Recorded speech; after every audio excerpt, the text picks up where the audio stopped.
एक मिनट रहा हूँ। जैसा कि आपको ध्यान है, जोधपुर आयुक्तालय की पुलिस संगठित अपराधियों पे चिन्हित करके कार्रवाई कर रही है। इसके पहले भी हमने 20,000 का अपराधी अभियुक्त गिरफ्तार किया था और सूचना मिली थी कि कुछ आपराधिक तत्व यहाँ पे घूम रहे हैं।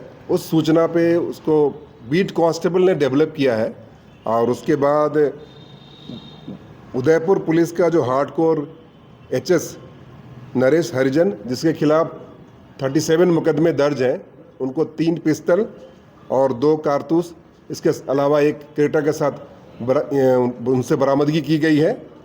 और इसके साथ ही अमन को भी गिरफ्तार किया गया है, जिसके खिलाफ 6 मुकदमे हैं।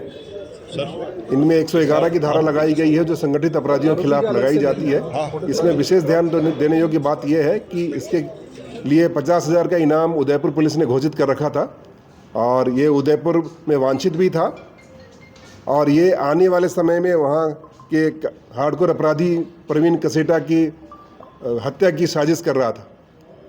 जहाँ तक जोधपुर का सवाल है, जोधपुर में जहाँ जहाँ पे ये रहा है उस संबंध में जिन जिन लोगों के संपर्क में रहा है उनकी जानकारी इकट्ठा की जा रही है। आपको बता दें, कुछ दिनों तक यहाँ पे शमशान घाट में भी रह रहा था और शमशान घाट में ही इसकी गतिविधि जब अवांछित लगी तो उसको फॉलो किया गया और यहाँ तक हम पहुँचे हैं।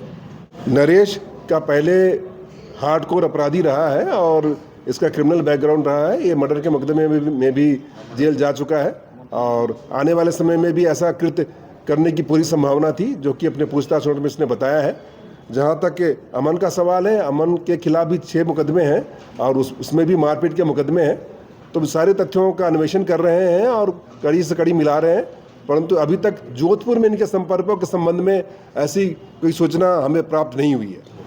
ये अम्बा माता थाने का एचएस है और वहाँ भी उसके खिलाफ भी मुकदमे दर्ज है। जोधपुर पुलिस को इस संबंध में सूचित कर दिया गया। कहना है कि अपनी बेटी की शादी के संबंध में यहाँ पे आया था और कुछ दिनों से यहाँ पे रह रहा था। जब पूरा अन्वेषण होगा और पूरे कॉल डिटेल निकाले जाएंगे और तथ्यों का अन्वेषण किया जाएगा तभी हम किसी कंक्लूजन में पहुँच पाएंगे, परंतु जिन लोगों के संपर्क में रहा है सबसे पूछताछ जारी है। अभी कोई ऐसा तथ्य सामने नहीं आया है कि जोधपुर में कोई वारदात करने की फिराक में। इनका कहना है कि एमपी से हथियार लाए हैं। उस संबंध में अलग से डीसीपी ईस्ट है, उनके नेतृत्व में टीम का गठन किया जा रहा है और हम चाहेंगे कि लॉजिकल कंक्लूजन तक पहुंचे कि जहां से हथियार इनको प्राप्त हुए हैं वहां तक पहुंचे, वहां के लोग को हम लेकर के आ पाएँ। सर, किसी गैंग से जुड़े हुए हैं ये लोग?